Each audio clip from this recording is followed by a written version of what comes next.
Boa tarde, Leandro. Boa tarde, Fernando. Uma honra muito grande poder participar aqui no Sabadão do DCM e concordo contigo. É evidente que esse exemplo mostra duas questões fundamentais. Por um lado, nós não podemos perder um minuto sequer de relembrar a história, sobretudo um país como o nosso, relembrar essa história, a história de luta, de resistência, a história dos heróis do nosso povo. Isso tem que ser uma questão permanente. Esses períodos históricos que nós é, vivemos, e muito recentemente, porque como a nossa história é muito curta de república, de lutas, né, por soberania, por independência, então nós temos que lembrar sempre. E, por outro lado, temos que encarar que estamos vivendo uma guerra. O nome às vezes choca, Leandro, mas eh, nós temos que dizer isso com todas as letras. Significa o quê? Significa tensão permanente, essa luta pela democracia, pela soberania do nosso país, o enfrentamento com a extrema-direita. E o exemplo que você está dando é que a extrema-direita, acuada nesse momento no Brasil, porque não teve sucesso com a tentativa de golpe de Estado, ela não está morta. Essa extrema-direita ela está se mexendo para tentar manter viva. E a extrema-direita brasileira não é a questão da extrema-direita só brasileira, é uma questão do crescimento da extrema-direita no mundo, que vê no Brasil um país-chave para o desenvolvimento da extrema-direita, um país que está entre as 10 economias do mundo, que tem uma população de mais de 200 milhões de habitantes, que tem uma grande liderança num continente. Portanto, o nosso país é foco permanente, né, dessa ação da extrema-direita.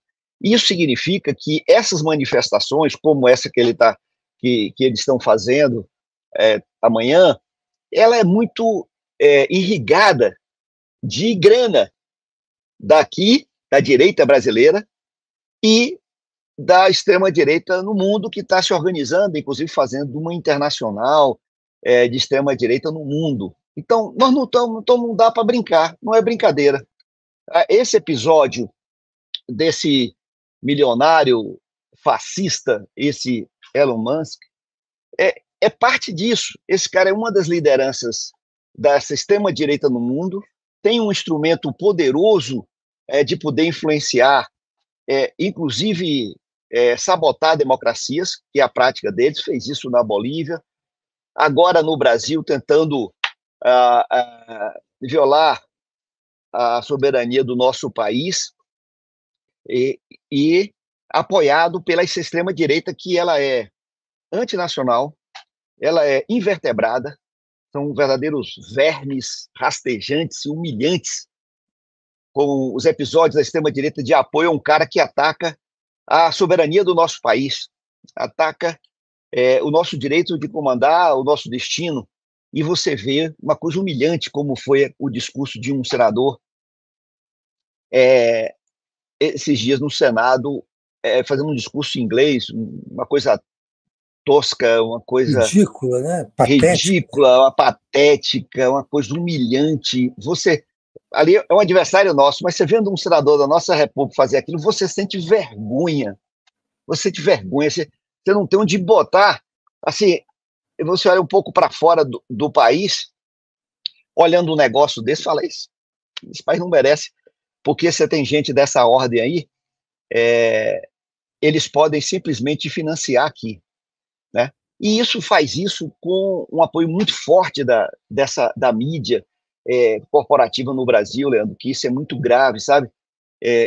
Você vê que as questões principais, as questões centrais para nós, para o nosso povo, que é um povo que nós precisamos diminuir a desigualdade para que o nosso povo possa comer, que o nosso povo possa estudar, que o nosso povo possa morar. Nós estamos ainda numa fase desse nível em que essa elite brasileira ela não foi capaz de alfabetizar o povo brasileiro.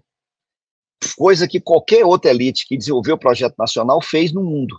Mas essa elite brasileira foi incapaz de fazer uma coisa elementar de cidadania que assegure o conhecimento e formação, na pior das hipóteses, de recursos humanos qualificados para o país, etc. Mas, para você ver, eu estou nesse tema radical, mas se você falar, como eu vi agora ontem, o editorial do Globo, Leandro, é uma coisa absurda. Você vê que a extrema-direita ela não tem meias palavras. Não tem meias palavras, porque escreve no editorial. Até assim, no editorial do Globo de ontem, crise fiscal exige plano de cortes de gastos. Alerta do FMI é mais uma prova do erro cometido nas políticas de salário mínimo e vínculos orçamentários. E o conteúdo do editorial, que é a opinião do Globo, ou seja, que é a opinião do mercado financeiro, a opinião da elite financeira do Brasil, que manda no Brasil, como é claríssimo, ou seja, você não pode botar recurso, e não fala claramente, porque também seria demais, mas é o seguinte, vocês não podem gastar dinheiro com educação, com saúde, aqui fala disso também, chega uma parte aqui do editorial, que ele fala que como o governo escolheu a estratégia de aumentar a arrecadação para equilibrar as contas, as vinculações de saúde e educação aumentaram automaticamente o gasto previsto para as duas áreas, enfraquecendo o esforço de ajuste. Não importa para eles se você não tem educação, se o nosso povo não tem acesso à saúde, se o nosso povo está passando fome, se a gente conseguiu incluir 13 milhões de brasileiros, tirar do mapa da fome, passava fome e não passa mais fome agora, e conseguimos a maior renda, nesse período agora, isso o BGE divulgou ontem, né, que a renda mensal per capita aumentou para R$ 1.848, aumentou quase 12%, e a maior renda. E também a extrema pobreza atinge um menor nível já registrado da série histórica. Isso não tem a menor importância para eles, Leandro. A renda proveniente do trabalho aumentou também. São 99 milhões de brasileiros que têm sua renda, que atinge sua renda do trabalho. Então, aumentou para 46% da nossa população. Então, são êxitos extraordinários.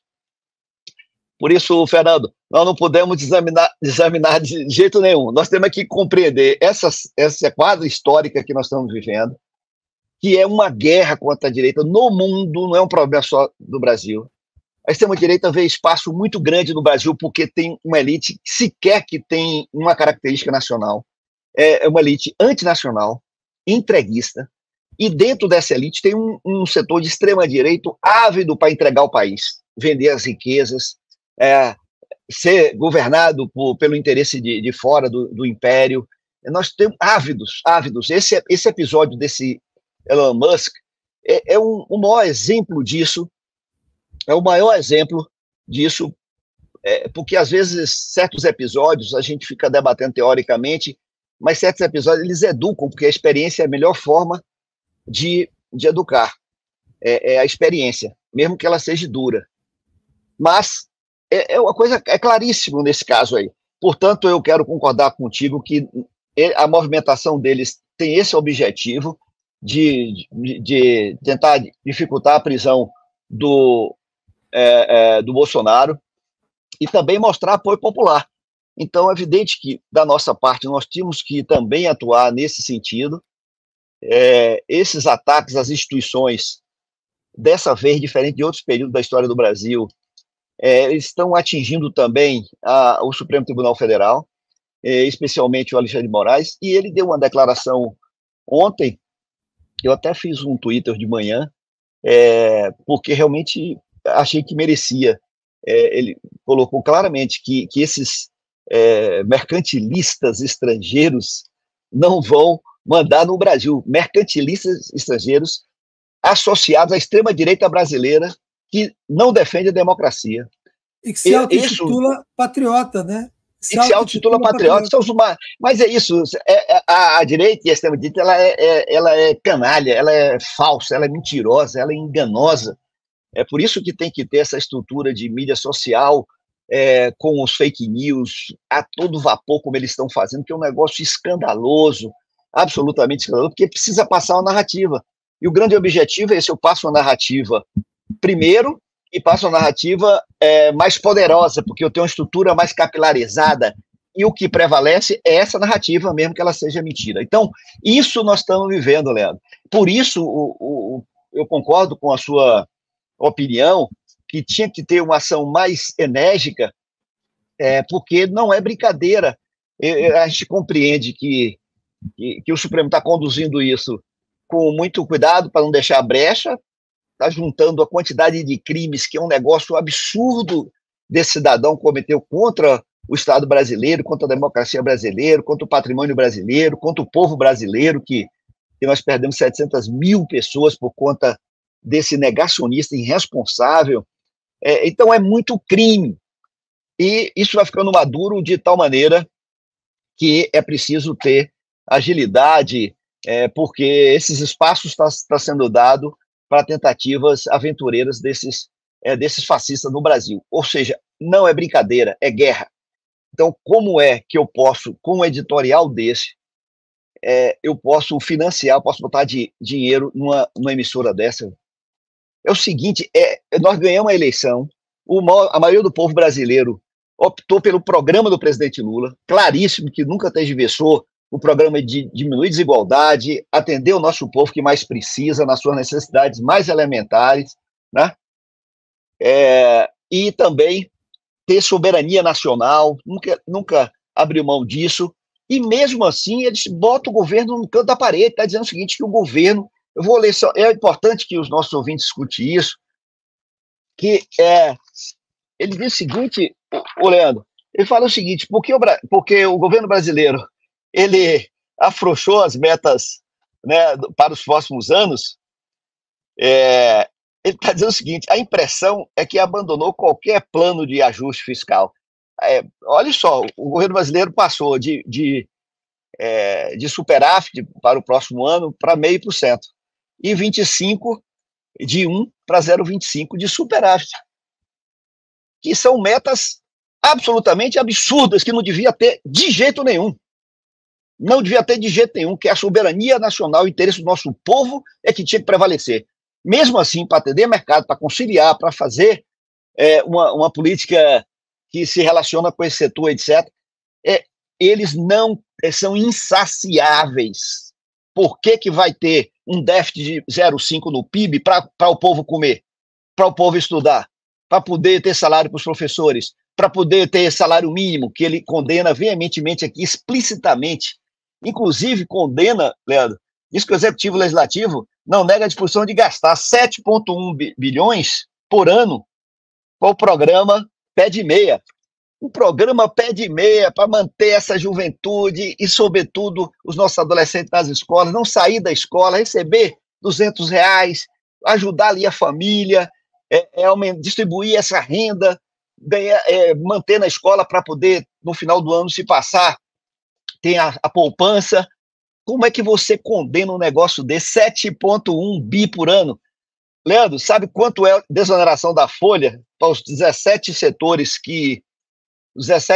mais ricos do Brasil, inclusive da comunicação, que eles não falam, fizeram uma campanha brutal, vai dar, nesses 3 anos, 35 bilhões para atender os ricos, 35 bi. 35 bi. Não quer que o governo gaste, mas na hora que o governo tentou frear a desoneração da Folha, foi uma gritaria, eles ordenaram isso, conduziram. Se eu não disse que tem interesse deles pessoais, porque a comunicação estava no meio da desoneração, e faz uma articulação brutal para derrotar, e não tem quem segura, derrota, porque tem a maior força da comunicação, porque nós estamos financiando essa comunicação e não tem outra para poder combater. Então, falando disso, assim, hoje eu estava criticando aqui, vou criticar sempre, é meu dever fazer isso, que é o mesmo, a revista Veja, que a gente conhece bem, né, Guilherme? O esgoto. Esgoto. Hoje o esgoto é até irrelevante, é impressionante que ainda se coloca dinheiro naquele lixo e ainda se frequente aquele bordel. Esse que é o grande problema. Ela fez uma matéria dando conta de que o Lula está senil. né? O Lula está gagá e que está confundindo nomes, está preocupando assessores. A gente sabe muito bem que esse tipo de matéria está completamente inventada, né? É uma mentira, mas assim, é o início, eles estão trabalhando de forma muito coordenada, Folha, Estadão, Globo, Veja, TV Globo e o resto da quadrilha, para começar a inviabilizar a possibilidade do Lula ser candidato à reeleição. Ele ganha. O Lula ganha a reeleição. De bengala, com um olho só, ganha. E eles sabem disso. Eles têm pavor do Lula, eles têm pavor da força que o PT tem com o Lula, porque já ganharam 5 eleições. Né? E só não estão o PT só não está no poder continuadamente porque sofreu um golpe em 2016. Então, assim, eles estão preparando uma estratégia, porque sabem que, do ponto de vista eleitoral, eles podem fazer deputado, senador, mas não ganham no Lula. Não ganham no Lula. Agora, é o papel dele, nós sabemos disso, né? Desde sempre. Agora, o que está fazendo, por exemplo, a ministra dos Povos Indígenas, dando entrevista para a página amarela da Veja, na mesma edição, Agnello? Quer dizer, você pode até falar da sua experiência de perseguição aqui em Brasília, né? Quem conhece a história de Brasília sabe a maneira como você sofreu essa perseguição da TV Globo e da mídia aqui em Brasília, da maneira mais pavorosa, com o apoio do Ministério Público, para poder destruir o PT também aqui na Justiça Federal. Assim, faz sentido que esteja acontecendo de novo, parece um pesadelo que se repete, parece que você está preso num looping. Você mesmo listou agora um monte de coisas positivas do governo, resultados incríveis, positivos do governo. Em vez de estar gastando energia para divulgar esses troços, está frequentando esses bordéis da extrema-direita, né, Guilherme? É isso. Porque não definiu o lado concretamente. Os caras definiram. Está claríssimo que eles têm lado e não vacilam. Você tem razão, a ponto de fazer fake news, como o que a Folha faz, e que a Globo faz também, né? E esse exemplo é claríssimo, né? Eu tenho na pele e eu sei exatamente o que faz essas revistas, tanto a Veja como a Época, etc. Eles combinavam, Leandro, com os contraventores aqui, porque eu fiz uma licitação do lixo, eu toquei num vespeiro, porque sempre isso é controlado pelo crime organizado, e eu meti a mão e fiz licitação e botei balança, porque os caras chegavam no lixão, jogavam o negócio lá e pronto, e dizia que era tantos quilos e acabou.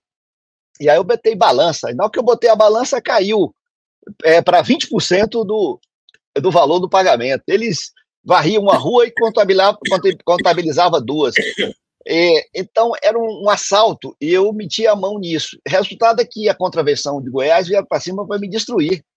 E depois, fruto até de uma investigação que a Polícia Federal fez na contravenção de Goiás por 10 anos, mas tornou público nesse período, que foi a nossa salvação, a gente pegava os diálogos dos caras combinando com esses editores dessa revista para me detonar, para fazer matéria contra mim, para bater, combinava com aquele Demóstenes Torres, que era tido como arauto da honestidade. A Veja chamou de mosqueteiro da nação. Era o mosqueteiro. E esse cara estava na folha dos criminosos me pedindo meu impeachment aqui na Câmara Legislativa. Eu não entendia nada na época. Como é que pode esse senador estar no Senado, não tem nada com ele, porque esse cara está aqui, junto com essa Celina, que hoje é vice-governadora federal, pedindo impeachment do governador. Quando a gente vê, era fruto da ação dos criminosos para tentar me tirar do governo.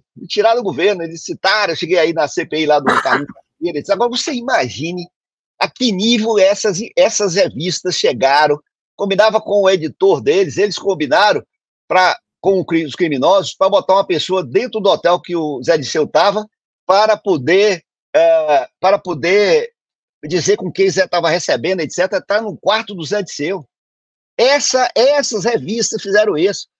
Isso foi denunciado, eles afastaram esses caras que eram os editores da época, nunca mais eu vi esses caras, mas nunca fizeram nenhuma autocrítica porque eles estavam avalizando esse tipo de comportamento absolutamente criminoso. Absolutamente criminoso. Então a gente sabe muito bem quem é esse tipo de gente. E aí, nós não podemos, aí é isso que falou, como é que pode? É isso, é um deslumbramento, é um negócio que você não define claramente, entendeu?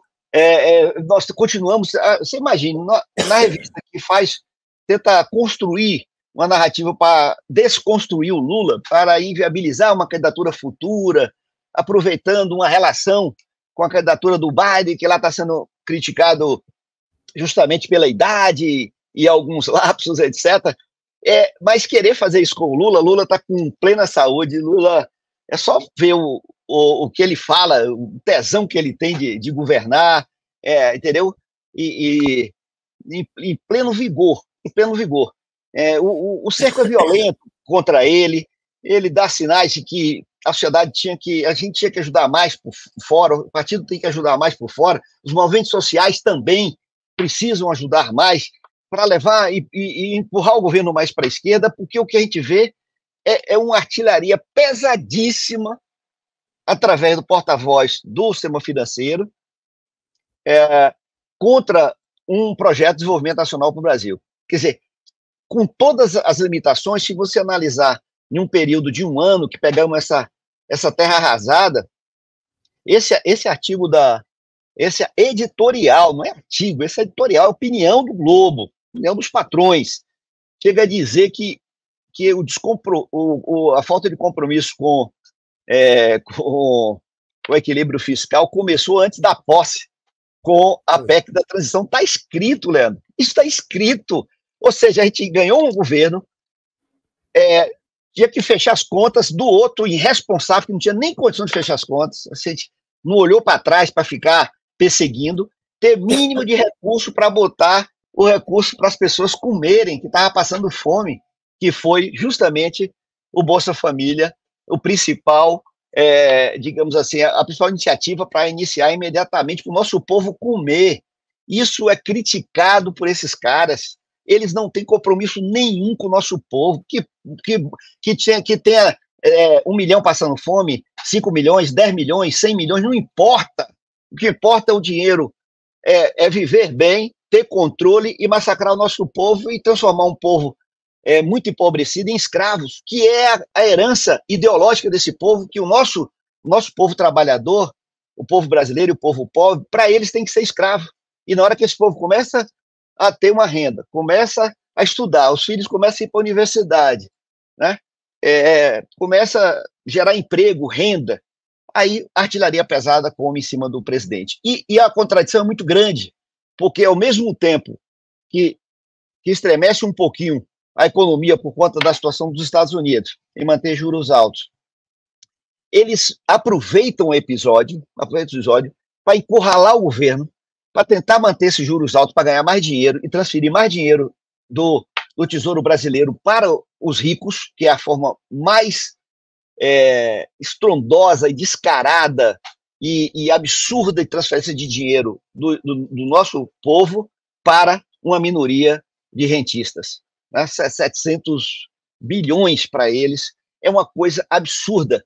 E tivemos que travar uma luta grande com esse presidente desse Banco Central para tentar ir reduzindo, mesmo assim ainda continua muito alto, os juros não tem crédito barato no Brasil, e com tudo isso, a credibilidade internacional do Lula, agora a Honda anunciou mais 4,2 bilhões de investimentos no Brasil, que somado aos outros investimentos na indústria automobilística, dá 130 bilhões, com mais de 350 3.500 empregos gerados e mostrando credibilidade internacional, porque essa indústria não é pelo emprego em si, o número, porque hoje cada vez menos por robô, mas pelo que agrega e pelo que traz também junto com eles, como o Mercado Livre também, que já está fazendo um investimento de 23 bilhões, teve essa conversa com esse bilionário mexicano também, que vai investir 46 bilhões no Brasil, ou seja, tem credibilidade internacional,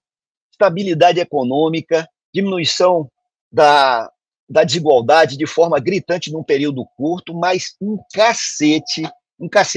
E aí, como os caras têm lado, se a nossa turma também não está muito claro qual é o nosso time, qual é o nosso objetivo, aonde nós devemos reforçar aonde nós devemos fortalecer, aí os caras crescem em cima da gente. Aí ele vai dar audiência para a Veja, dando entrevista para a Veja, aí vai botar dinheiro de publicidade em Veja, em Globo, em Folha, em Estadão, etc. Entendeu? Aí isso que é uma questão muito sentido, porque a gente nós teríamos que de ter canais, de fazer esse debate que o DCM faz de forma tão exemplar, de ouvir, de discutir as principais questões nacionais, soberania, e discutir abertamente com o nosso povo, etc.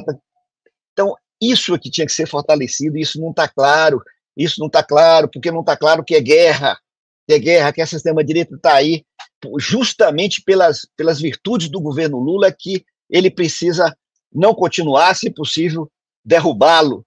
É isso que a Globo fez quando o Lula deu a declaração condenando Israel pelo genocídio, essa atrocidade, essa barbárie, em pleno século XXI.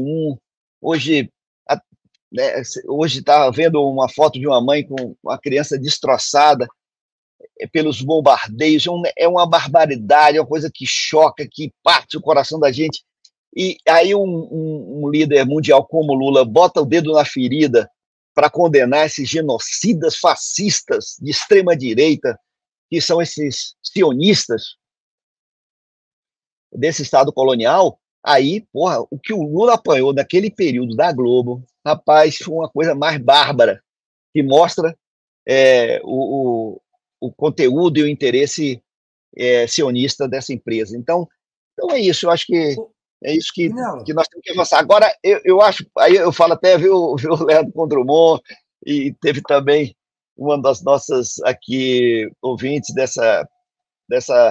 da nossa plateia muito avançada do DCM, essa comunidade maravilhosa, guerreira, resistente, brava, e aí falou também que fica mais desanimado, mas não devemos ficar desanimados. É uma correlação difícil, dura, a gente tem uma eleição muito apertada, e nós temos uma obrigação de empurrar esse governo para frente, para a esquerda, exatamente porque isso, sozinho não segura. Outra coisa assim, há muita crítica, inclusive aqui na nossa comunidade, entra sempre alguém nervoso com isso, achando que os professores não deveriam fazer greve no governo Lula, porque no governo Lula você tem que dar um apoio incondicional, não tem que reclamar que está com salário baixo, ou que não teve reajuste nenhum, ou que as universidades estão quebradas, porque senão você vai ajudar a oposição.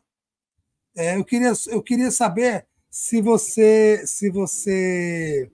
pode classificar, se você classifica, na verdade, essa greve dos professores e servidores das universidades federais, institutos federais, como uma greve que pode atrapalhar o governo, ou é um direito do trabalhador em qualquer governo, principalmente no governo que ele ajudou a eleger, para buscar os seus direitos e seus reajustes necessários para sobreviver. É um direito dos trabalhadores. Eu não tenho dúvida que o Lula respeita isso. E os trabalhadores têm que se mobilizar. Os trabalhadores precisam se mobilizar.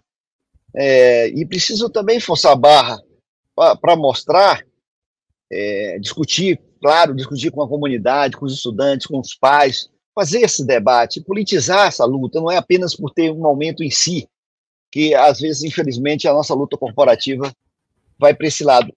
Mas nesse sentido que eu acabei de falar antes, no sentido de empurrar o governo para tomar medidas que o gasto com os professores, de melhorar a renda dos professores, os salários dos professores, o plano de carreira dos professores, é fundamental para ter educação pública no Brasil de qualidade. É fundamental ter concurso para os professores. Então, temos uma carência brutal de professores em muitas unidades. Agora foi anunciado 100 novos institutos. Durante o meu governo aqui, foram 8 institutos em lugares muito carentes dos institutos federais de Brasília, em São Sebastião, estrutural, em áreas que não tinha nem legalidade, fosse a barra para poder instalar o instituto, porque não tinha terreno para isso, mas tinha que botar para dar oportunidade dos filhos do nosso povo pobre poder estudar, inclusive perto.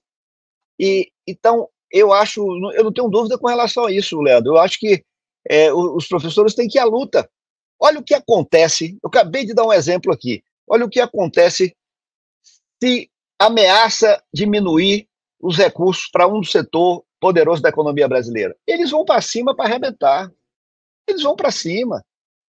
Agora, por exemplo, orçamento secreto, quase 50% do investimento do Brasil vai para as emendas parlamentares. E nós temos um governo presidencialista, o povo brasileiro delegou ao presidente Lula a condição de executivo para executar o orçamento, e o Congresso para fazer orçamento, para fazer leis, para fiscalizar o governo. E hoje o Congresso pega bilhões, quase 50 bilhões, e vai para emendas parlamentares. Então, veja bem, você acha que, o que é isso? Né? Esses setores, para irrigar suas bases, manter um Congresso extremamente conservador no Brasil, etc. Eles estão lutando por quê? Então os professores não vão lutar para lutar por parte desse orçamento? Tem que lutar. Agora, vai ter que negociar, sentar, é um governo de diálogo, é um governo de democracia, tem que sentar e tem que conversar, como é a prática, que sempre foi a prática do nosso partido no governo, sempre foi. Eu fui governador aqui, enfrentei também greve e tudo, mas dialogando o tempo todo, conversando, mostrando as contas, construindo alternativas.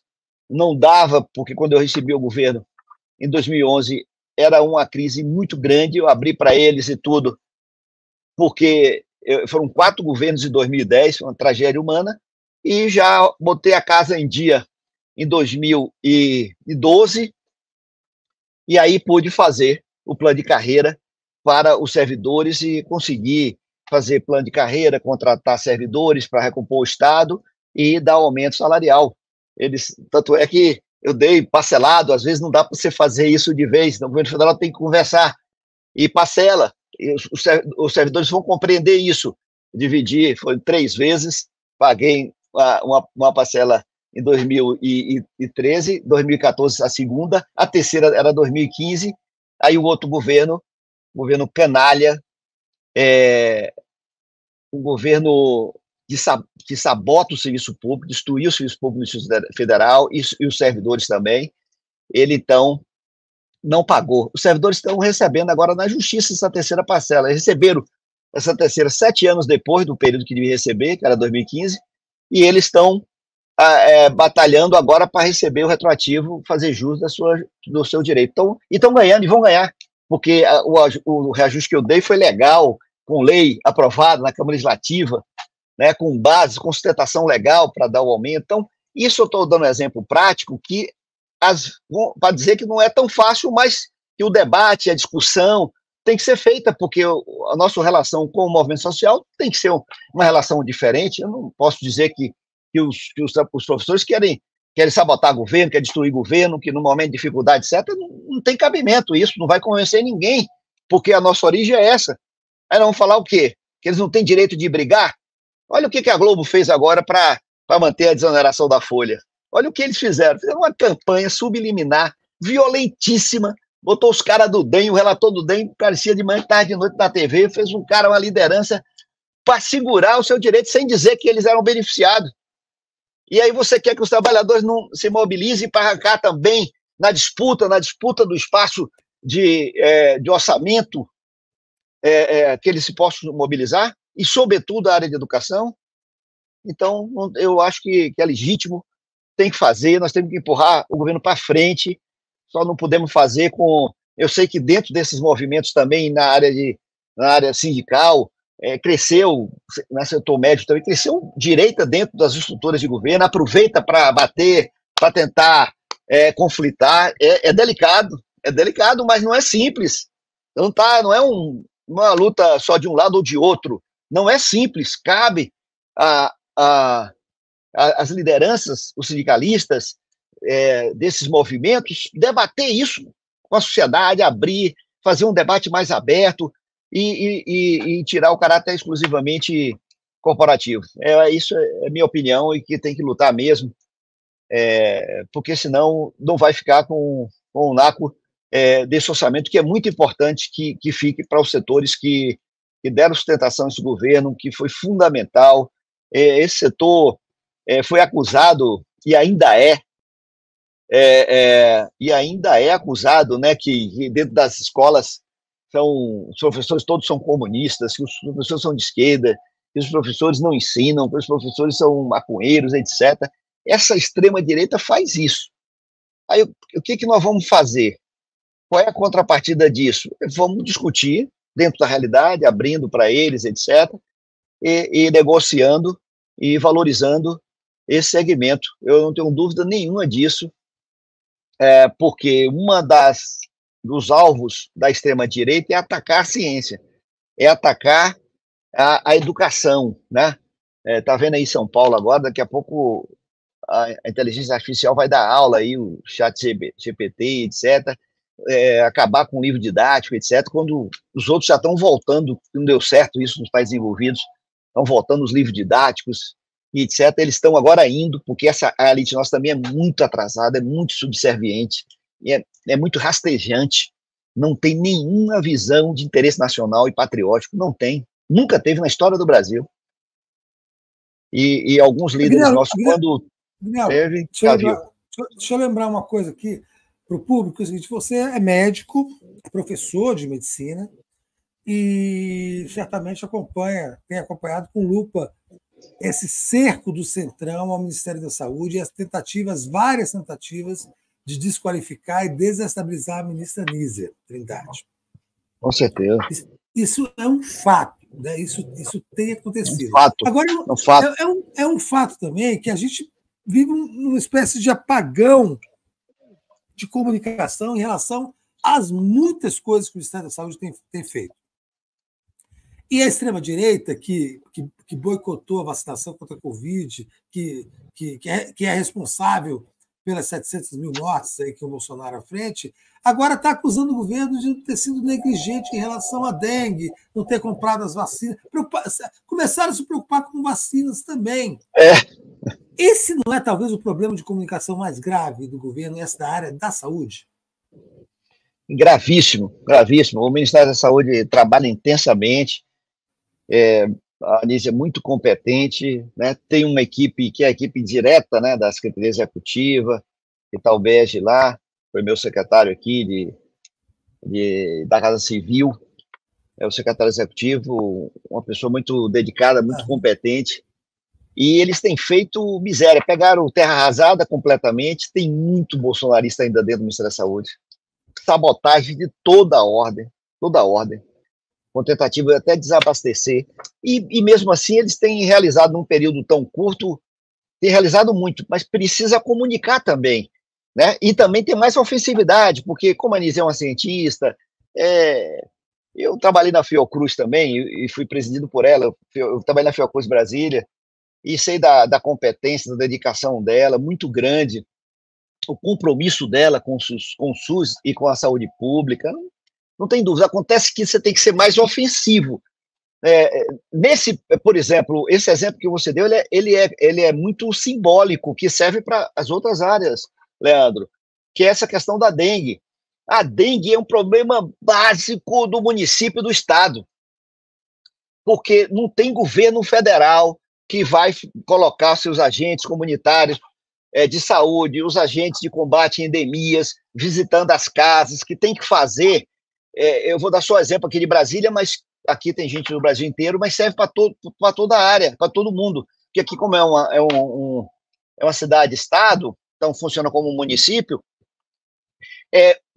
no nosso governo a gente começava a tratar da questão da dengue em agosto, prevendo abril do ano seguinte. O daqui não fez nada disso, não enfrentou essa questão, não valoriza os agentes comunitários de saúde e combate a endemias. Chegou em outubro, demitiu 1.000 agentes comunitários de combate a endemias, em outubro. E agora nós estamos colhendo o quê? Estamos colhendo o maior número de casos de dengue do Brasil. Olha o tamanho da gente, para você ter mais casos do que Minas ou São Paulo. O maior número de mortes. Já ultrapassou mais de 210 mortes por dengue, uma coisa evitável absolutamente. Investiu menos de 1/3 do recurso que estava no orçamento para combate à endemia. É uma situação absolutamente criminosa. Como é que eu vou atribuir ao governo federal uma responsabilidade dessa, ser uma coisa do município? Mesmo que mesmo que o governo federal adotasse qualquer medida, ele não poderia chegar aqui e mandar vistoriar as casas, os terrenos baldios, recolher os lixos, fazer educação na casa, como os nossos agentes de combate a endemias aqui, que são muito bons de vigilância sanitária como as endemias. No meu governo, eu, inclusive, compreendendo que esse setor ele é tão estratégico como todos os outros profissionais da saúde, eu passei esse setor de seletista para estatutário, para valorizar, sofri um processo por conta disso, ganhei, fui até o Supremo e ganhei mais um processo, mas ganhei porque esse setor é fundamental para a saúde pública, porque ele vai na casa, ele bate na casa, ele educa, ele vê a calha, ele vê se tem água acumulada, ele vê se tem um tanque descoberto. Então, é muito. Tem umas folhas que estão caindo, a cidade é muito cheia de verde, que é uma coisa positiva, mas às vezes acumula, porque basta chover, acumulou ali, acumulou a água, e com uma temperatura muito alta que estamos vivendo, e ali já tem ovos que sobrevivem por muito tempo, ali vai proliferar rapidamente. Então é isso que aconteceu. Como você pode culpar o governo federal por uma atitude absolutamente criminosa, como fez o governo do Distrito Federal? Como? Morrendo gente do jeito que está morrendo de dengue. Irresponsável total. E aí agora, Leandro, para gravar, sabe que ele aí tentou contratar 100 pessoas, agora, no meio da crise e tal, e agora que diminui, porque é evidente que o período agora já vai passando, o período, digamos assim, o pico da doença vai diminuindo o número de casos, não pela ação deles, mas porque pela vida sazonal mesmo do mosquito. Agora ele instalou um bocado de tendas. As tendas iniciais que eles instalaram, o CRM do Distrito Federal foi lá, interditou, de 9 interditou 7, que não tem condições de fazer isso, e agora ele botou várias outras, agora muito mais cara, melhor condição, mas agora já não tem mais os pacientes para usar. E a gente sabe lá qual é o motivo de estar botando agora. Às vezes é inconfessável o motivo que está botando agora. Então, você vê, como eu posso responsabilizar o governo federal por uma coisa dessa? Como eu posso? Se você comparar os municípios do Brasil que adotam uma postura dessa de atenção primária, porque o daqui, o que ele fez? Ele está destruindo a atenção primária no Distrito Federal, porque desde esse governo, o governador irresponsável que me sucedeu, ele entregou o hospital de base para a organização social e quebrou a coluna do Sistema Único de Saúde do Distrito Federal, que é um dos melhores do Brasil, tem tradição, e pegou a principal unidade de saúde, que é aqui, onde drena os pacientes complexos todo para lá, que é a de saúde quaternária, entregou.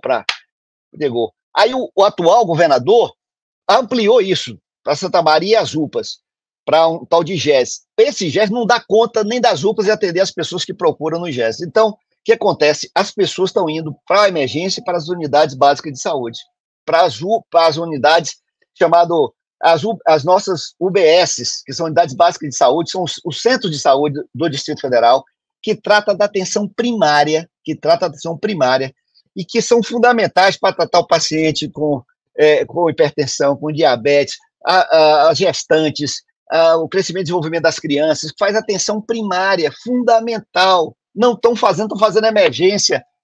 Por quê? Porque quem tem que fazer a emergência não faz, porque é protegido pelo governo, e as nossas unidades próprias da Secretaria de Saúde é que está fazendo a emergência, destruindo a atenção primária no Distrito Federal. Então, isso é muito grave. E aí, repercutiu, nós estamos colhendo o que eles plantaram: irresponsabilidade, incompetência, descaso com o serviço público, destruição do SUS no Distrito Federal. É isso que nós estamos colhendo com mortes aqui no Distrito Federal. Como é que eu vou poder culpar o Ministério da Saúde? Né? Porque eu sei que para tentar tomar o Ministério da Saúde, aí o setor conservador, central, etc., a pressão é grande, né, psicológica também sobre isso, etc., porque a questão da vacina, ela é muito recente, da dengue, é uma vacina recente, e a vacinação, ela só vai imunizar as pessoas, né, no próximo ano, que nós vamos continuar fazendo, e sobretudo tendo a nossa autonomia de produzir as vacinas da dengue no Instituto Butantan, né, que temos que acelerar isso para poder ter a imunização. Então, não tem interferência dessa vacina agora, nesse episódio da dengue. Não tem. Tinha que esclarecer isso, claro. O Ministério da Saúde tinha que dizer isso claramente. E o que nós tínhamos que fazer é combater a proliferação do mosquito e mobilizar a sociedade, porque 75% dos casos de dengue, eles ocorrem, a criação dos mosquitos e proliferação dentro de casa, né? Mas isso, o poder público tem responsabilidade também sobre isso. Ô, Guilherme, você reparou, pela mídia, mas também pela produção de conteúdo da extrema-direita nas redes sociais, de que eles estão forçando uma inversão para tentar também fazer a guerra cultural em relação ao 8 de janeiro, de que agora o Lula é o ditador, que o Brasil é uma ditadura com o Lula, quer dizer, não foi uma tentativa de golpe de Estado do 8 de janeiro, Bolsonaro é um democrata, nunca houve minutas de golpe, e que, na verdade, o Brasil vive uma ditadura sob o comando do Lula e do Alexandre de Moraes. Essa é uma narrativa que está sendo reforçada, claro, por essa estratégia com o Elon Musk nas redes sociais. Mas é de uma cara de pau inacreditável, né? Esses caras agora estarem preocupados com a ditadura. Exatamente, é porque a extrema-direita ela é canalha, né? Ela é falsa, ela é mentirosa, ela é feita de resistência. Ele fala em liberdade, esses caras falam em liberdade, a palavra de ordem lá do Bolsonaro, lá de pátria, família, liberdade, os fascistas que defendem a ditadura, defendem torturadores, defendem censura para os meios de comunicação, eles sempre fizeram isso, aí fala da boca para fora, defendendo liberdade. E agora querem atribuir isso e tentar botar através da sua narrativa, porque eles falam para fora, mas fala também para dentro, para as suas redes fechadas, né? Que é uma estratégia muito ofensiva, irrigada com muita grana, e tentar enfraquecer as instituições no Brasil, notadamente o Supremo, especialmente o Alexandre de Moraes, porque jogou um papel muito firme e determinado no combate à extrema-direita e na defesa da democracia, das urnas eletrônicas, etc. Então, é mais fácil ir por aí. Então, essa mobilização do Elon Musk é para isso, é para enfraquecer, dizer que é ditadura, vazaram chamado lá os Twitters files e tal, para um deputado fascista dentro do parlamento dos Estados Unidos, é um fascista que defendeu esse cidadão que fez a denúncia lá, é o cara que defendeu o Trump e que até hoje não reconheceu a vitória do Biden daquela vitória. É um fascista de extrema-direita que divulgou que o Brasil é um país antidemocrático e está vivendo uma ditadura, né, que não tem liberdade. Aí passou para um jornalista também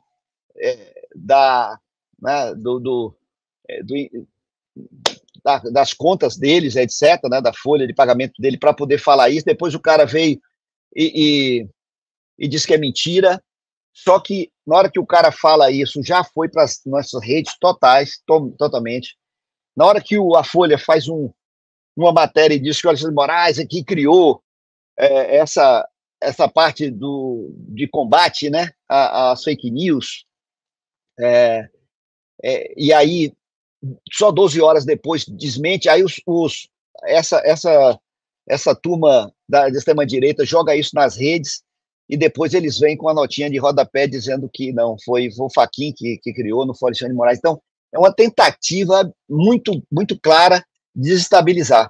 Estabilizar por isso. Você vê esses ataques, que já também atingem ao Lula diretamente, para poder... O Brasil está jogando um papel muito forte de protagonismo no mundo, e a tentativa de enfraquecer esse papel do Lula, né? Porque hoje ele está presidindo o G20 e é um presidente muito respeitado no mundo, é uma das lideranças mais respeitadas do mundo, né? Essa articulação agora com a Colômbia, para a Colômbia participar dos BRICS, fortalecendo esse campo do Sul. Então tem toda uma estratégia que não ocorre do dia para a noite. e que depende também da correlação de força, mas eles não estão parados e estão agindo para desestabilizar isso, estabilizar a democracia brasileira, ferir nossa democracia e tentar colocar esses vermes de extrema-direita para governar o Brasil. Eu não tenho dúvida nenhuma que o objetivo é esse, não vão descansar um minuto com relação a isso, e quem achar que a vitória que nós tivemos eleitoral imediatamente resolve isso, está muito enganado. Que o fracasso do golpe de Estado imediatamente resolveu por estar acuados, engana-se. Eles vão prosseguir com muita força. O Brasil é peça importante nessa articulação internacional da extrema-direita, e cabe a nós defender nossa democracia, nossa soberania, ter um país soberano, cuidar do nosso povo, não aceitar interferência de fora de jeito nenhum. Gostei muito da declaração do nosso advogado-geral da União, Messias, gostei muito, tem que botar cara e falar, olha aqui, vai ser cumprida a lei, vão ter que respeitar, porque, Leandro, o que esses caras fazem no mundo, os Estados Unidos têm uma lei que tem cobertura extraterritorial, que é a tal do FCPA e tal, que é, então eles investigam as empresas no mundo inteiro e depois prende as pessoas, dá multas estrondosas, etc., com essa história de corrupção. Agora eu pergunto a você, a empresa americana que foi pega aí no esquema de corrupção junto à Polícia Rodoviária Federal, com aquele ex-diretor da Polícia Rodoviária Federal, que é uma empresa americana, vai ser investigada por essa lei americana? Porque eles não investigam as empresas deles, eles investigam as empresas dos outros para poder extorquir, e fez isso com a Petrobras, né? Fez isso com a Odebrecht, fez isso com as nossas empresas também da construção civil e etc. Fez isso não tem pejo, fez isso com a França, né? Com a empresa de energia da França, e conseguiu comprar. A General Motors comprou a empresa de energia que era uma das joias considerados, né, pelos franceses, né, que é a Alco, das suas empresas. Mas fez isso com a Siemens também, da Alemanha, para destruir a Siemens, etc. Entendeu? Então, eles não têm limite. E aí, o que nós vamos aceitar esse tipo de coisa aqui? Não. Vamos resistir firmemente. Felizmente, dessa vez, a gente contando aí com essas posições do judiciário, que é muito importante, porque eles perceberam que, se eles também não defenderem a democracia brasileira, se eles não defenderem a nossa soberania, eles também vão empurrá-lo com todo mundo, com o nosso povo. Fidel, só uma última questão antes da gente começar a se despedir aqui da nossa live. A gente mora em Brasília, mora no Distrito Federal, nós não temos eleições municipais, mas é fato que as eleições municipais formam um termômetro político muito importante para as eleições gerais de 2026. Você, menos de Brasília, você coloca em qual perspectiva política para a esquerda, principalmente para o PT, essas eleições municipais que vão acontecer agora no Brasil? Eu acho que essa é uma batalha muito importante, não é única, mas é muito importante, porque é a batalha digamos assim, uma batalha do calendário, então você não pode negligenciar isso, né? E essa extrema-direita que nós falamos aqui tanto, está muito organizada para isso, para poder ganhar um grande número de municípios no Brasil. A minha opinião é que vai ser uma batalha muito dura para nós, vai ser uma batalha muito dura, mas seguramente vamos disputar junto com a esquerda brasileira, com os nossos aliados, né? Temos que fazer alianças em muitos estados do Brasil, as capitais que jogam um papel muito importante, né? Notadamente São Paulo, e para justamente fazer frente a essa ofensiva. Essa é uma batalha que atinge grande parte do eleitorado, tem uma repercussão muito forte, o controle do orçamento que o Congresso tem, e de uma bancada muito conservadora e de direita, que pressiona o governo justamente para poder botar recursos nas suas bases para eleger prefeitos na sua cidade, acumular força para poder fazer a disputa de 26. Isso nós temos que estar assim, muito atentos com relação a isso. E eu sei que é muito difícil fazer uma previsão dessa, mas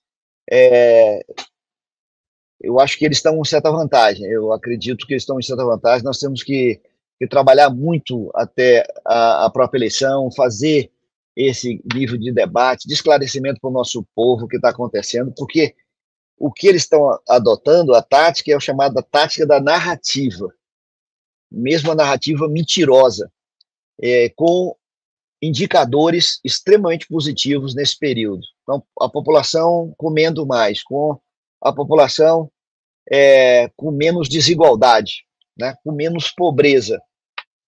Mas isso é narrado de forma o oposto para essas bases mais atrasadas também, infelizmente, assim, do nosso povo, né?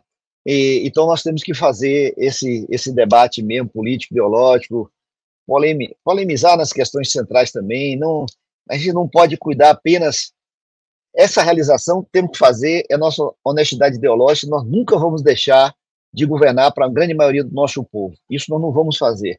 Entretanto, não podemos fazer só isso. Vivemos um novo momento, um momento das redes sociais, um momento da fake news, da mentira descarada,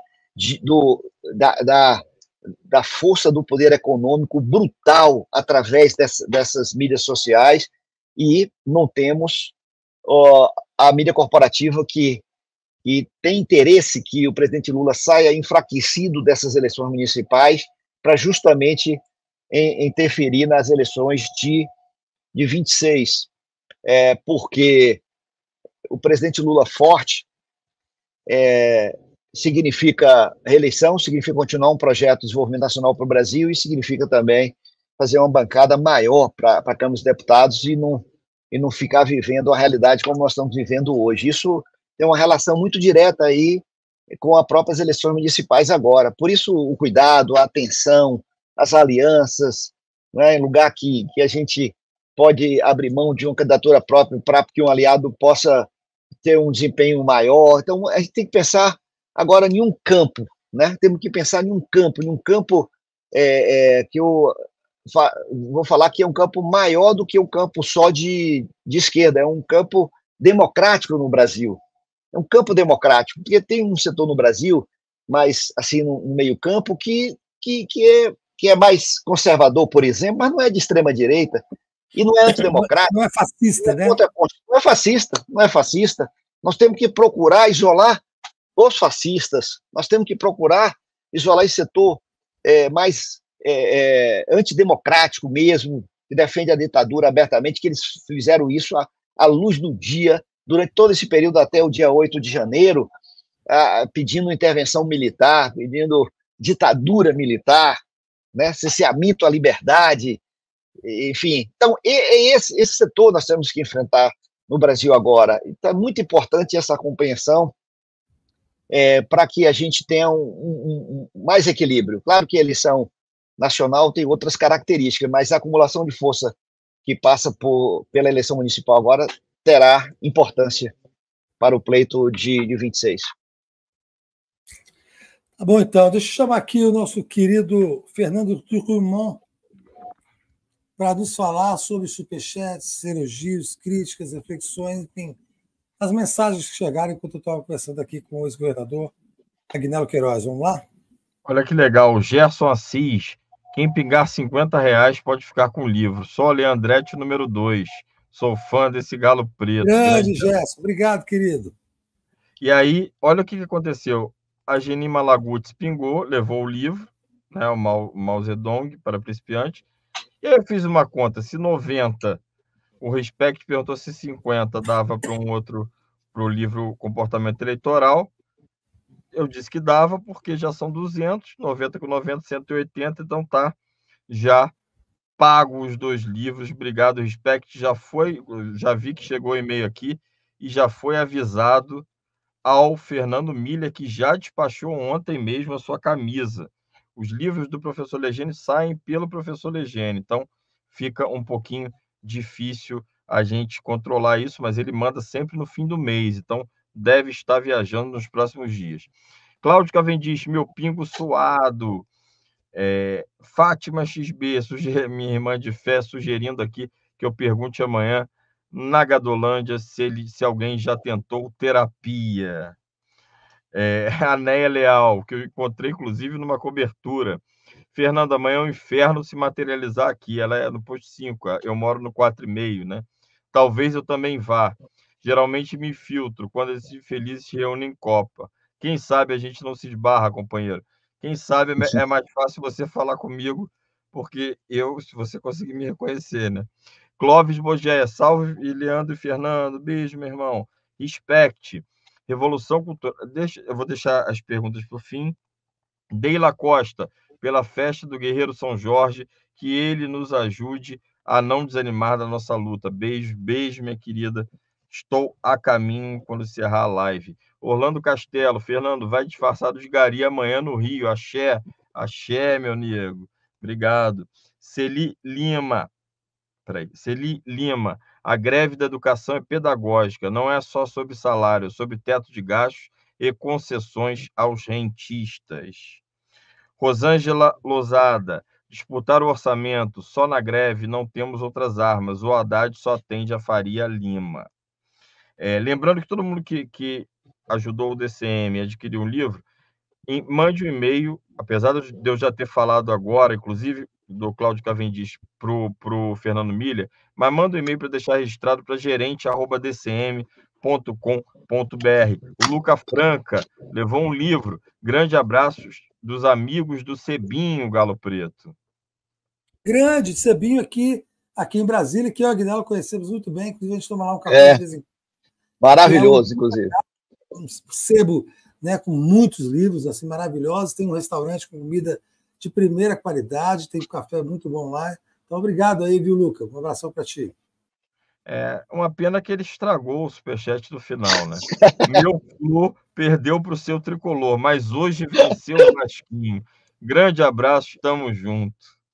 O Vasco perdendo até para time pequeno, cara. Que é isso? Para time de terceira divisão, cara. Porra, não dá. Tô brincando, Luca. Cláudio Cavendish, Comportamento Eleitoral do Brasileiro, é o livro que ele levou. Agora, as duas questões. O Travolta pergunta o seguinte: Agnello, por que os ótimos resultados do PT têm pouco impacto na disputa política eleitoral com a direita que falsifica o governo? O eleitor não observa? Essa é a primeira pergunta. E o Respect pergunta: a revolução cultural é possível e em quanto tempo? São essas duas perguntas, Agnello. A primeira foi para volta, não foi que essa primeira pergunta ela é muito interessante porque não basta só realizar. Aqui a gente, eu posso dar o exemplo daqui, mas de outros lugares do Brasil também, e no plano federal. Tem que realizar e tem que comunicar. Hoje é muito mais complexo. Primeiro, antes que acontecia a força descomunal da imprensa corporativa, e eu tenho um exemplo aqui muito sério comigo, porque a gente fez uma gestão sem nenhuma falsa memória, sem nenhuma falsa modéstia, mas que eu não tenho dúvida que eu, inclusive, desafiei isso, desafio a qualquer momento que me diga em qualquer área qual foi o governador que realizou mais que a gente. Não precisa ser uma área, que às vezes um faz só obra, outro faz só isso e aquilo. Eu fiz mais obras do que eles e fiz mais política pública do que eles, diminuí mais desigualdade, o período que a gente erradicou o analfabetismo, erradicação da extrema pobreza, foi um período que fizemos as creches públicas que a capital não tinha, e um período também que a gente fez tempo integral nas escolas, fizemos escolas com gestão democrática, plano de carreira para os professores, e, enfim, foi um período, mas eu poderia falar das outras áreas também, estou falando essa porque só para dar um exemplo, só que isso não é suficiente, e agora mais ainda, que é preciso fazer esse debate político, o debate ideológico também, para mostrar à nossa população quanto é importante ter governos de esquerda. Eu dou um exemplo, Leandro. Ontem eu tive num assentamento aqui em São Sebastião, perto aí de você e tal, que é o chamado assentamento 15 de agosto. Eu fiz esse assentamento quando, começando uma reforma agrária aqui no Distrito Federal, que não tinha, e fiz vários. Então, esse é um. Eu fui ontem lá porque o governo federal está fazendo concedendo um crédito para a agricultura familiar, concedendo R$16 mil, né, para fomentar a agricultura familiar, e só paga daqui a 3 anos, 20%, uma atitude muito bacana, muito correta. Mas da época que eu fiz esse assentamento até hoje, não teve nenhum tipo de incentivo, nenhum tipo, nem crédito para esses trabalhadores rurais, etc. Mas esse assentamento especificamente é muito aguerrido, agricultores muito combativos, uma grande quantidade de mulher dirigindo as áreas, e eles estão alimentando com agricultura, com orgânicos, os alunos de São Sebastião e Santa Maria, fazendo contratos também de compras governamentais com a Conab, estão sobrevivendo e agora vai crescer muito mais. Então, o que eu ontem estive lá? O que eu quero dizer com isso? É que temos que debater com os nossos trabalhadores, né? Como a ação nossa muda completamente a vida e a qualidade de vida, porque ali não tem mais ninguém daquela população que antes era vítima da violência dos grileiros. Nós tivemos que enfrentar os grileiros para fazer esses assentamentos, inclusive meteram bala nesses agricultores, e hoje eles são uma potência, uma potênciazinha, mas fortíssima, uma autoestima muito elevada, todo mundo comendo, todo mundo produzindo e fazendo contratos cada vez maiores. Ou seja, ali você quebrou um ciclo de pobreza completamente. Ali não é só uma renda complementar, eles têm terra, e agora com crédito e já vendendo a sua produção. Ali você quebrou. E aí é a agricultura familiar que alimenta a mesa do povo brasileiro. Não é o agronegócio, é a agricultura familiar. E é isso que eles estão fazendo, alimentando as escolas, porque na minha época eu rompi com esse ciclo de comprar só esses alimentos processados e eu comecei a comprar da agricultura familiar na minha época. E isso perdura. E foi fundamental para gerar uma demanda para comprar aqui no Distrito Federal. Então, eu quero dizer para o nosso querido ouvinte, Travolta, que precisa fazer esse debate. Eu sei que é muito difícil, porque nós temos que fazer o debate público, organizar na base, né, tem sessão nos locais de moradia, de trabalho, para poder fazer esse debate político e mostrar que esses governos são governos que melhoram a vida do nosso povo, são governos que a população, que diminui a desigualdade, que tem acesso à escola, que tem acesso à ciência, tem acesso à vacina, que tem relações internacionais soberanas, etc. Então, é um processo de educação política, e como isso estamos bastante atrasados, é evidente que isso se implica também na avaliação dos nossos governos, sobretudo porque nós não temos os meios de comunicação e que viram inimigos. No caso aqui, a Globo virou um inimigo meu, de manhã, tarde e noite, batia, não sabia por quê, mas é porque tinha que, na época é difícil fazer a leitura no curso da batalha, e o objetivo era interromper o projeto nacional do PT, apiar o Lula, apiar a Dilma, e foi isso que aconteceu aqui também, né? E, claro, você não fica fora da realidade, né? Não fica fora dessa realidade. Então, essa é uma dificuldade que nós temos que enfrentar, comunicar melhor. Eu fiz essa autocrítica que meu governo te comunicou muito mal, que não conseguia fazer essa leitura, estava começando a criar força as mídias sociais, etc., e nós não conseguimos romper no momento adequado com essa estrutura corporativa, que hoje eu tenho uma visão completamente diferente de como enfrentar, mas doeu e foi na experiência prática, eu confesso para vocês. E a outra foi a do... desculpa, Fernando, a outra pergunta foi do Spectro, né? A outra foi da revolução cultural, se é possível, governador. É possível, né? É a nossa luta, né, governador? Quem acredita na ciência social e política, econômica, né? A gente sabe que o mundo vai sempre para frente. mesmo com períodos de, não é uma linha reta, é ida e volta, isso é dialético, mas que vai sempre para frente. Você pode observar que a civilização foi avançando. Então, eu acredito que temos que criar condições, justamente porque você vê que a direita ela ataca muito a parte cultural, né, para justamente aniquilar qualquer tipo de criatividade, da produção cultural, e nenhum país do mundo ele firma sua identidade e o seu futuro sem a cultura. E por isso que é tão atacado, violentamente atacado pela esquerda, pela direita, pela essa direita fascista, e nós vimos isso, como foi destruída essa área da cultura no Brasil nesses últimos anos agora, né? E eles continuam nessa sanha. Então é evidente que tem que fazer essa revolução cultural, acredito nela, e é fundamental para também ter uma população, digamos assim, mais preparada para enfrentar a força econômica, porque a direita ela produz o tempo todo. Você pode observar, né? Em 64 eles criaram uma instituição para poder elaborar para a extrema-direita e preparar o golpe. Em todo o período, a extrema-direita faz isso utilizando os seus intelectuais ou comprando as penas, né, os verdugos, né, que vende a sua pena. E muitos, inclusive, com passagem pela esquerda, que esse é bem pior ainda, é muito pior ainda. Então, se você vê do lado desse artigo da Folha, do lado do editorial da Folha, tem um artigo de ontem, no Globo, da Vera Magalhães, você não acredita. Não, Vera Magalhães. Você não acredita. Você não acredita. Não dá para ler. Não.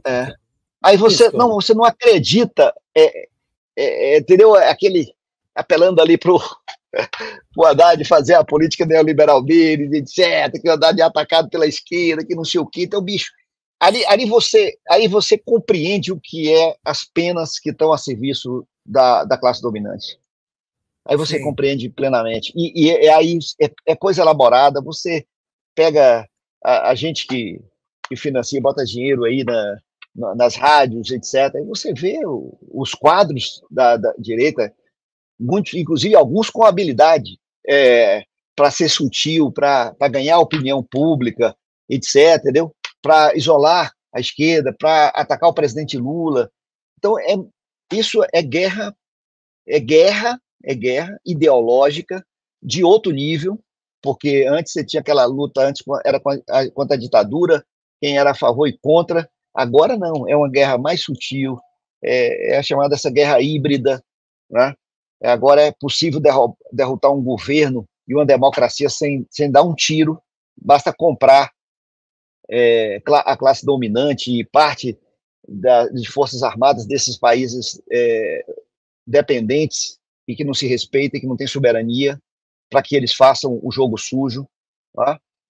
Os Estados Unidos fez isso em 64, botou e preparou ali toda a sua força naval toda, que estava aqui na costa brasileira, se fosse necessário. Não foi, porque o jogo sujo foi feito por esses canalhas daqui, que romperam com a Constituição, deram um golpe militar, instituíram um presidente democrata que estava querendo construir um país com independência.